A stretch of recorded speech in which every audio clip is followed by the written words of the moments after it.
اچھا تو میں یہ عرض کر رہا تھا کہ 309 سال وہ سوئے ہیں. وَنُقَلِّبُهُمْ ذَاتَ الْيَمِينِ وَذَاتَ الشِّمَالِ, اللہ کہتے ہیں ہم ان کو پلٹتے تھے, اب ادھر کو کروٹ لے کے سوچو, اب ادھر. وَكَذَلِكَ بَعَثْنَاهُمْ, 309 سال کے بعد ان کو اللہ نے جگایا, پوری حکومت بدل گئی, پوری حکومت کا تختہ پلٹ گیا. اب جب 309 سال کے بعد اٹھے ہیں تو پیٹ کمر سے چپکا ہوا ہے, ٹھیک ہے نا, بھوک لگ رہی ہے ٹائٹ والی. تو کیا کہتے ہیں, کم لبستم, پہلے آپس میں کہنے لگے ہم کتنا سوئے ہیں, ہم کتنا سوئے. ایک نے کہا لبثنا یومن او بعض یوم, یا تو پورا دن سوئے ہیں, کیونکہ سورج جب ہم سوئے تھے تو یہاں تھا, اب یہاں ہیں, لیکن جب یہاں ہیں تو اس کا مطلب پورا دن تو نہیں سوئے ہم, پورا چکر تو ہو جانا چاہیے تھا نا. مثال کے طور پر وہ سوئے تھے مغرب کے وقت اور آنکھ کھل رہی ہے اشراق کے وقت. اب کنفیوز ہو رہے ہیں نا کہ یار اگر ہم تھوڑا سوئے ہیں تو یہ تو ہمیں لگ رہا ہے بہت زیادہ سوئے ہیں, 24 گھنٹے سے زیادہ تو سو نہیں سکتا کوئی. تو کہنے لگے یا تو ہم پورا ایک دن سوئے ہیں یا شاید اس سے کم سوئے ہیں. کم سونے پر یہ اعتراض ہو رہا ہے کہ نیند تو بڑی شاندار طریقے سے پوری ہوئی ہے, 4-6 گھنٹے میں ایسی ہوتی نہیں ہے. اور اگر زیادہ سوئے ہیں تو سورج جب ہم سوئے تھے وہ یہاں تھا, اب یہاں ہیں, تو یہ تو 24 گھنٹے بھی پورے نہیں ہوئے, کیونکہ ان کا کیا خیال ہے کہ یہ 300 دفعہ پلٹ کے سورج آ چکا ہے. جب کافی دیر ان کی بحث ہوئی تو کہنے لگے ربکم اعلم بکم, اللہ ہی جانتا ہے بھائی کتنا سوئے ہیں, اس بحث سے کوئی فائدہ نہیں ہے, ابھی تو روٹی کی فکر کرو. فبعثوا احدکم بورقکم, یہ سکہ رائج الوقت لے کے جاؤ اور روٹی لے کر آؤ. اب دیکھو یہاں بھی وہ اللہ پہ توکل کر سکتے تھے کہ ہم جا رہے ہیں, پیسے لے جانے کی ضرورت نہیں ہے, ہم نے اللہ کے لیے قربانی دی ہے, کھلائے گا کون ہمیں, اللہ. نا بھائی, اللہ نے کہا ہے جتنے اسباب اختیار کر سکتے ہو کرو. تم ایک اجنبی جگہ پہ جا رہے ہو, تمہارے پاس سکے ہونا, پیسے تو لے کے جاؤ. عربوں میں نا جب زمانے جاہلیت میں حج ہوتا تھا تو دور دور سے جو عرب قبیلے بیت اللہ آتے تھے پیسے نہیں لے کے آتے تھے ساتھ میں, کہتے تھے کہ ہم اللہ کے گھر کی زیارت کے لیے جا رہے ہیں تو کھلائے گا کون ہمیں, اللہ, ہم پیسے نہیں لے کے جائیں گے. یہ تو توکل کے خلاف ہے یار, اللہ کے مہمان. وہ مثال ایسے دیتے تھے جیسے آپ اپنی نانی کے جا رہے ہو اور اپنے کھانا ساتھ لے کے جا رہے ہو, تو نانی کو غصہ آئے گا نا, بیٹا میں نے تیری دعوت کی ہے تو کھلاؤں گی کون, میں کھلاؤں گی تجھے, تو اپنے ساتھ کھانا کیوں لے کر آیا ہے. تو کہتے تھے جب ہم کسی کے مہمان ہوتے ہیں تو کھانا ساتھ نہیں لے کے جاتے, میزبان کا کام ہے, تو ہم اللہ کے گھر پہ جا رہے ہیں, ہم پیسے لے کے نہیں جائیں گے, اللہ پہ توکل کریں گے. جب پیسے ختم ہوتے نا تو بھیک مانگ رہے, تو بھائی کو اللہ کے نام پہ کوئی کھانا دے دے یار, کوئی تو روٹی دے دے. جب پیسے ختم ہوتے تو کیا کرتے یار, کہیں سے جگاڑ, پھر چوریاں چکاریاں شروع کر دیتے. تو قرآن میں اللہ نے آیت نے نازل کی, وَتَزَوَّدُوا, جب حج کے لیے جاؤ تو زاد راہ لے کے جاؤ, پیسے لے کے جاؤ. کیوں, فَإِنَّ خَيْرَ الزَّادِ التَّقْوَىٰ, سب سے بہترین زاد راہ تقوی ہے. وہ توکل جو تمہیں بھکاری بنا دے, گناہگار, کیونکہ بھکاری پن یہ تقوی کے خلاف ہے. تو پہلے تقوی کی فکر کرو کہ لوگوں کے سامنے ہاتھ نہ پھیلانے پڑے. تو ان کو بتا دیا اللہ نے صحابہ کو کہ توکل کا یہ مطلب نہیں ہے کہ دنیا میں اسباب اختیار نہ کرو, حج پہ جا رہے ہو تو پیسے لے کے جاؤ سارا. تبھی فقہا کہتے ہیں, فقہا نے دین کو خوب سمجھائے کہ حج صرف اس پہ فرض نہیں ہو جاتا کہ آنے جانے کا انتظام ہو جائے, نا, حج اس پہ فرض ہوگا آنے جانے کا انتظام بھی, راستے میں کھانے کا انتظام بھی, اور جتنے دن آپ گھر کی مارکیٹ سے شارٹ رہو گے بیوی بچوں کے کھانے کا بھی انتظام. آپ کا حج کا آ گیا بھائی, آپ نے کہا میرا جہاز کا ٹکٹ بھی ہو گیا, ہوٹل کا کرایہ بھی ہو گیا, کھانے پینے کا انتظام بھی ہو گیا, نکل گئے 40 دن کے لیے. بچے کہہ رہے ہیں ابا مارکیٹ سے کیا ہو گیا, شارٹ, ابا ہم کیا کھائیں یہاں پہ.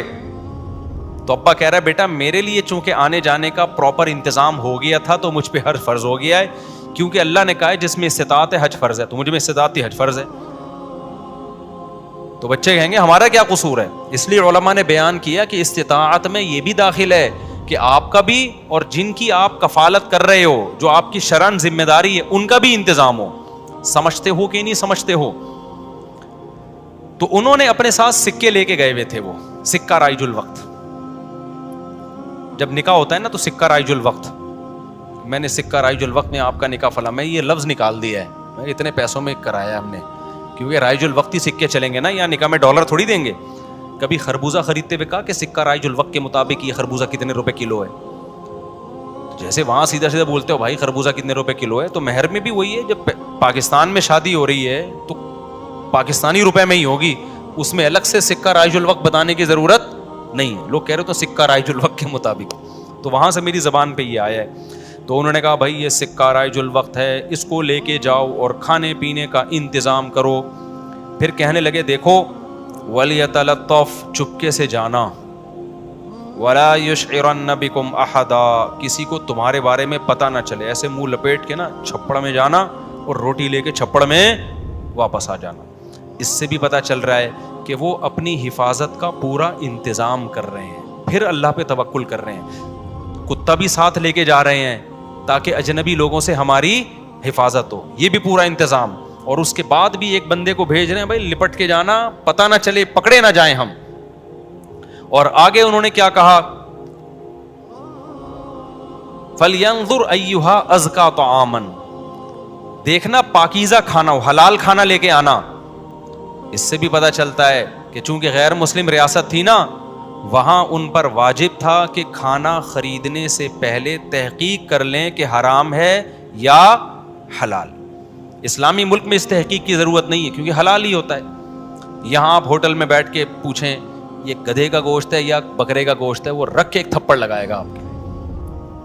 کیوں بھائی, غالب یہی ہے کہ جب سامنے والا انسان ہے اور مسلمان ہے تو گوشت بھی انشاءاللہ حلال ہی ہوگا.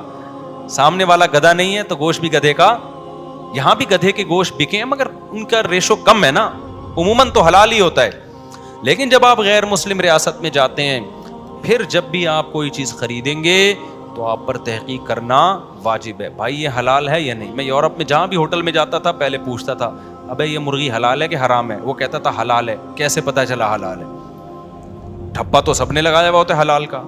کہاں سے خریدی آپ نے؟ وہ بتاتا تھا فلاں سے. میں نے کہا آپ کو پتا ہے کہ وہ ہاتھ سے ذبح کرتے ہیں؟ کہ جی ہمیں تو نہیں پتا. میں نے کہا پھر ہم بھی نہیں کھائیں گے بھائی. یہ غیر مسلم ریاست میں یہ تحقیق کیا ہے؟ اطمینان ہو جائے کہ ہاں جی ہاتھ کا ذبیحہ ہے, بسم اللہ اللہ پڑھ کے کرے تو پھر آپ کھا سکتے ہیں, ادروائز نہیں کھا سکتے آپ. پھر آپ چلغوزے کھائیں, کچھ بھی کھائیں, گزارا کریں آپ. سمجھتے ہو؟ تو ان لوگوں نے بھی کیا, حالانکہ یہ کتنے شدید بھوکے تھے نا, ان کو تو چاہیے تھا بولتے یار تو جا اور جو ملے لے آ بس اٹھا کے, ٹھیک ہے نا, جو ملے. ابھی حلال حرام کے چکر میں پڑنے کی ضرورت نہیں ہے, بہت ہو گیا یار, بھوک دیکھ یار, ابھی تو ابھی پھر بھی آگے حلال حرام کی تحقیق کرے گا. ابے جو ملے اٹھا کے لے آ, نہ حلال لے کے آنا, حرام سے ایوائڈ کرنا. اب جب وہ بندہ آیا نا سکہ رائج الوقت لے کے, تو جب وہ اس نے سکہ دیا تو وہ دکاندار نے بولا بھائی یہ کون سے زمانے کا سکہ لایا بھائی تو, ٹھیک ہے نا, یہ کرنسی تو کیا ہو گئی ہے, 300 سال پہلے یہ نوٹ ختم ہو چکے ہیں.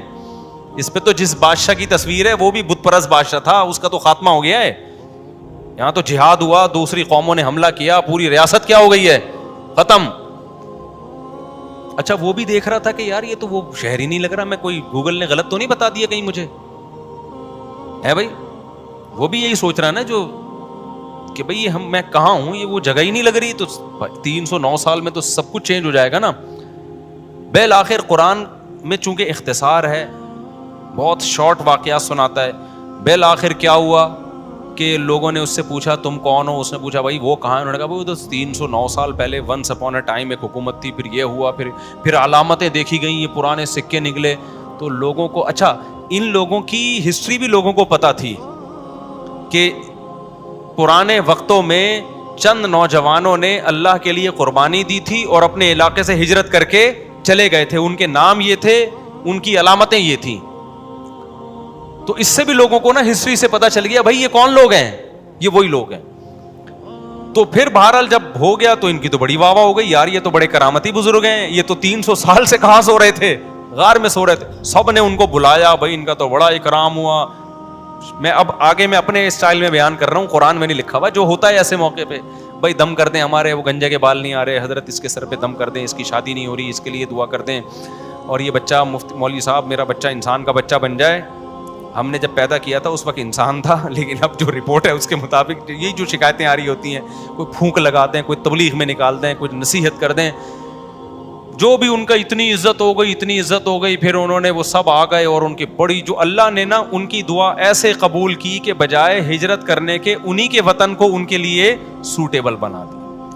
اور بالآخر ایک وقت کے بعد ان کی طبعی موت ہوئی.